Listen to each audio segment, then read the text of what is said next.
Bonjour à tous, aujourd'hui je vais vous donner mes impressions concernant la meuleuse d'angle Parkside, la PW S125F5. Alors du coup j'avais besoin d'une meuleuse d'angle, parce que la mienne je l'avais pas sous la main, là elle est restée sur un chantier du fait le confinement. Et donc du coup voilà, j'étais bien content de trouver ça quand j'étais faire mes courses. Alors du coup au départ j'avais un peu peur parce que c'est un peu la tête d'une meuleuse, d'une grosse meuleuse avec son bouton. Mais du coup le bouton a quand même un verrouillage. Donc comme indiqué là, on prend, on pousse vers l'avant et voilà, c'est bloqué. Hop, ça revient comme ça. Bon, c'est un peu moins pratique que les autres parce que les autres d'habitude elles ont le bouton qui est ici sur le côté. Donc c'est quand même plus simple pour mettre en route et arrêter. C'est un petit défaut voilà que j'aurais à préciser. Alors autre chose, c'est par rapport à la poignée. Alors la poignée au départ, elle est en deux parties. C'est-à-dire que vous avez, hop, attendez, bougez pas. On va essayer de faire ça comme ça. 1, 2, 3, voilà. Donc au départ, la poignée, elle se présente comme ça. Avec, voilà, cette partie qui est ici, pour pouvoir insérer la clé pour débrider le disque. Alors le problème, c'est que ça fait un truc énorme quand on a besoin de travailler et d'avoir la poignée. Donc c'est énorme. Donc le truc, ce que j'ai fait, c'est comme cette partie, oula, il est fatigué le jeune homme. Donc comme cette partie, elle s'enlève, j'ai fait que la clé, en fait, je l'ai attachée au bout de la rallonge de la tronçonneuse.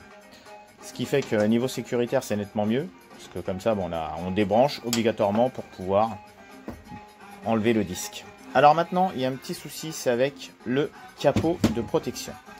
Alors, je vous explique, parce que le capot, en effet, il ne laisse pas passer. Bon là actuellement j'ai un disque dedans, mais même sans le disque, le problème il est ici, au niveau de l'axe.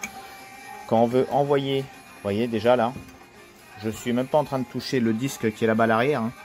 Ça frotte ici en dessous, ça touche ici en dessous. Ce qui fait qu'on est obligé de forcer comme un malade.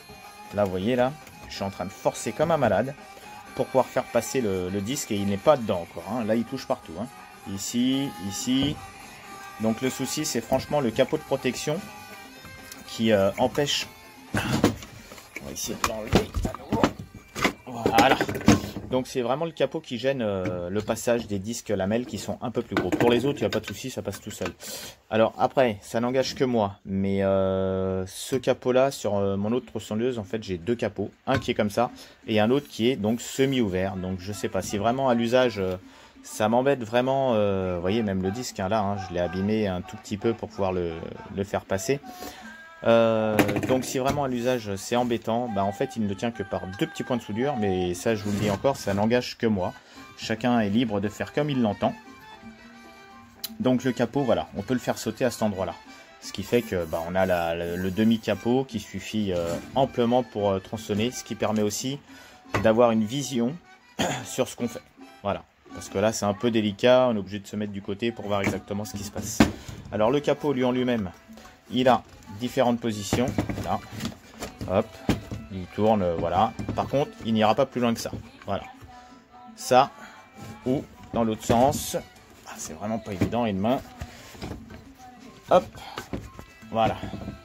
Je vais vous le refaire, hop, je bloque la tronçonneuse, voilà, on part de là, ça c'est sa position max, hop, et en fait, il fait exactement la même chose dans l'autre sens, voilà, voilà, en gros c'est tout ce que j'avais à vous dire sur cette tronçonneuse, parce qu'il n'y a pas grand chose à dire, si ce n'est que pour le prix, ça va, c'est assez raisonnable, je crois que c'était dans les 25 € la tronçonneuse.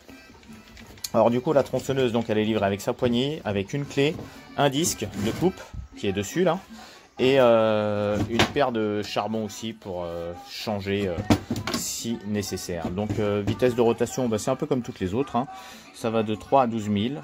Donc voilà, 125 mm, c'est très bien. 1200 watts de puissance, ça va, c'est pas... voilà. Donc si cette vidéo vous a été utile, tant mieux. Ah oui, petite dernière précision, il y a un petit variateur dessus, donc ça après, certainement, si on veut adapter par exemple un disque à polir ou quelque chose comme ça, ça peut être voilà, impeccable pour ça. Voilà, merci à tous et j'espère que cette vidéo aura été utile.